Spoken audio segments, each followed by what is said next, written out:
الحمد للہ رب العالمین والصلاة والسلام علی سید الانبیاء والمرسلین اما بعد فاعوذ باللہ من الشیطان الرجیم بسم اللہ الرحمن الرحیم۔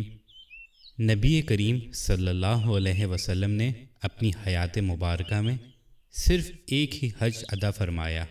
اس موقع پر آپ صلی اللہ علیہ وسلم نے اپنی اونٹنی قصوہ پر سوار ہو کر جو خطبہ دیا، خطبہ حجۃ الوداع کے نام سے موسوم ہے۔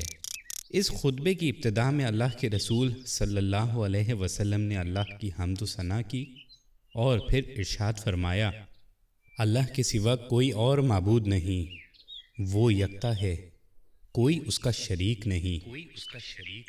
اللہ نے اپنا وعدہ پورا فرمایا، اس نے اپنے بندے کی مدد فرمائی اور تنہا اسی کی ذات نے باطل کی ساری قوتوں کو زیر کیا۔ پھر آپ صلی اللہ علیہ وسلم نے فرمایا، لوگوں میری بات غور سے سنو، میں نہیں سمجھتا کہ آئندہ کبھی ہم کسی مجلس میں اس طرح یکجا ہو سکیں گے۔ اللہ کا ارشاد ہے کہ اے انسانوں، ہم نے تم سب کو ایک ہی مرد عورت سے پیدا کیا اور تمہیں جماعتوں اور قبیلوں میں بانٹ دیا تاکہ تم الگ الگ پہچانے جا سکو۔ تم میں زیادہ عزت اور کرامت والا اللہ کی نظر میں وہی ہے جو اللہ تعالیٰ سے زیادہ ڈرنے والا ہے۔ نہ ہی کسی اجمی کو عربی پر فوقیت دی گئی اور نہ عربی کو اجمی پر، نہ کالا گورے سے افضل ہے اور نہ گورا کالے سے۔ ہاں بزرگی اور فضیلت کا کوئی معیار ہے تو وہ صرف اور صرف تقویٰ ہے۔ سب ہی انسان آدم کی اولاد ہیں اور آدم کی حقیقت اس کے سوا کیا ہے کہ وہ مٹی سے بنائے گئے ہیں۔ اب فضیلت و بزرگی کے تمام دعوے، خون و مال کے سارے دعوے اور انتقام میرے پاؤں تلے روندے جا چکے ہیں۔ پس بیت اللہ کی تولیت اور حاجیوں کو پانی پلانے کی خدمات اسی طرح برقرار رہیں گی۔ قریش کے لوگوں، تمہاری گردنوں پر تو دنیا کا بوجھ لدا ہوا ہے، اپنے اور دوسرے لوگ سامان آخرت کی تیاری کے ساتھ پہنچیں۔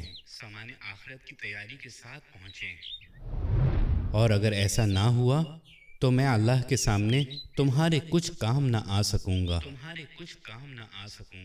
قریش کے لوگوں، اللہ نے تمہاری جھوٹی نخوت کو ختم کر ڈالا اور باپ دادا کے کارناموں پر تمہارے فخر و مباحات کی اب کوئی گنجائش نہیں، اور تمہارے خون و مال و عزتیں ایک دوسرے پر حرام کر دی گئیں۔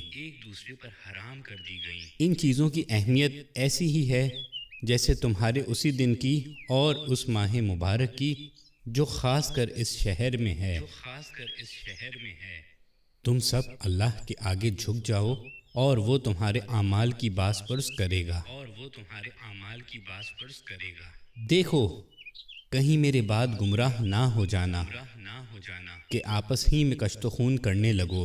اگر کسی کے پاس امانت رکھوائی جائے تو وہ امانت رکھوانے والے کو اس کی امانت پہنچانے کا پابند ہے۔ لوگوں، ہر مسلمان دوسرے مسلمان کا بھائی ہے اور سارے مسلمان آپس میں بھائی بھائی ہیں۔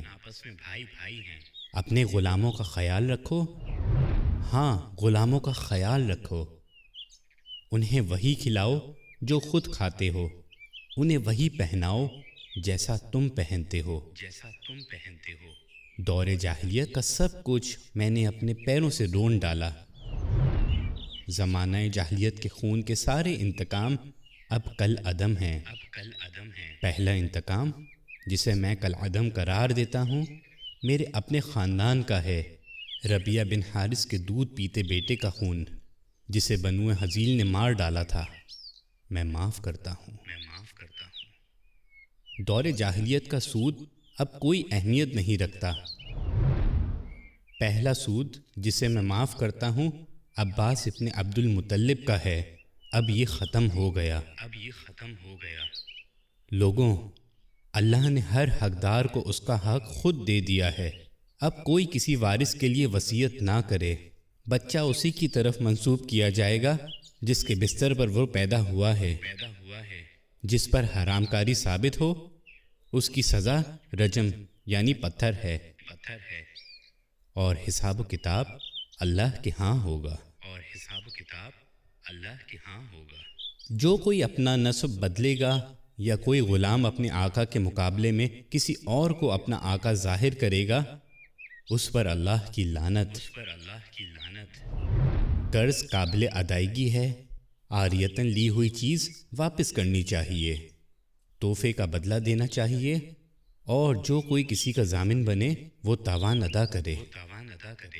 کسی کے لیے یہ جائز نہیں ہے کہ وہ اپنے بھائی سے کچھ لے اس کے سوا کہ جس پر اس کا بھائی راضی ہو، اور خوشی خوشی دے دے۔ خود پر اور ایک دوسرے پر زیادتی نہ کرو۔ عورت کے لیے یہ جائز نہیں کہ وہ اپنے شوہر کا مال بغیر اس کی اجازت کے کسی کو دے۔ دیکھو تمہارے اوپر عورتوں کے کچھ حقوق ہیں، اسی طرح ان پر تمہارے حقوق واجب ہیں۔ تمہارا حق عورتوں پر یہ ہے کہ وہ اپنے پاس کسی ایسے شخص کو نہ بلائیں جسے تم پسند نہیں کرتے، اور وہ کوئی خیانت نہ کریں۔ کوئی کام کھلی ہوئی بے حیائی کا نہ کریں، اور اگر وہ ایسا کریں تو اللہ کی جانب سے اس کی اجازت ہے کہ تم انہیں معمولی جسمانی سزا دو۔ اگر وہ باز آ جائیں تو انہیں اچھی طرح کھلاؤ پہناؤ۔ عورتوں سے بہتر سلوک کرو کیونکہ وہ تمہاری پابند ہیں، وہ خود اپنے لیے کچھ نہیں کر سکتی، اسی لیے ان کے بارے میں اللہ کا لحاظ رکھو کہ تم نے انہیں اللہ کے نام پر حاصل کیا، اور اسی کے نام پر وہ تمہارے لیے حلال ہوئیں۔ میں تمہارے نام ایسی چیز چھوڑے جاتا ہوں، اگر اس پر قائم رہے تو کبھی گمراہ نہیں ہوگے، اور وہ اللہ کی کتاب ہے۔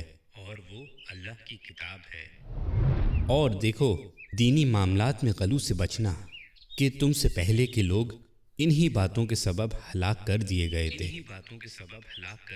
شیطان کو اب اس بات کی کوئی توقع نہیں رہ گئی کہ اس کی اس شہر میں عبادت کی جائے گی، لیکن اس کا امکان ہے کہ ایسے معاملات میں جنہیں تم کم اہمیت دیتے ہو اس کی بات مان لی جائے، اور وہ اس پر راضی ہے۔ اسی لیے تم اس سے اپنے دین اور ایمان کی حفاظت کرنا۔ لوگوں اپنے رب کی عبادت کرو، 5 وقت کی نماز ادا کرو، مہینے بھر کے روزے رکھو، اپنے مالوں کی زکوٰۃ خوش دلی سے ادا کرتے رہو، اپنے اللہ کے گھر کا حج ادا کرو، اور اپنے اہل امر کی اطاعت کرو، تو اپنے رب کی جنت میں داخل ہو جاؤ گے۔ اب مجرم خود ہی اپنے جرم کا ذمہ دار ہوگا، اور اب نہ باپ کے بدلے بیٹا پکڑا جائے گا، نہ بیٹی کا بدلہ باپ سے لیا جائے گا۔ سنو جو لوگ یہاں موجود ہیں انہیں چاہیے کہ یہ احکام اور یہ باتیں ان لوگوں تک پہنچا دیں جو یہاں موجود نہیں ہیں۔ ہو سکتا ہے کہ کوئی غیر موجود تم سے زیادہ سمجھنے اور محفوظ رکھنے والا ہو۔ اس کے بعد خاتم الانبیاء صلی اللہ علیہ وسلم نے فرمایا، اور لوگوں میرے بارے میں تم سے سوال کیا جائے گا تو تم کیا جواب دو گے؟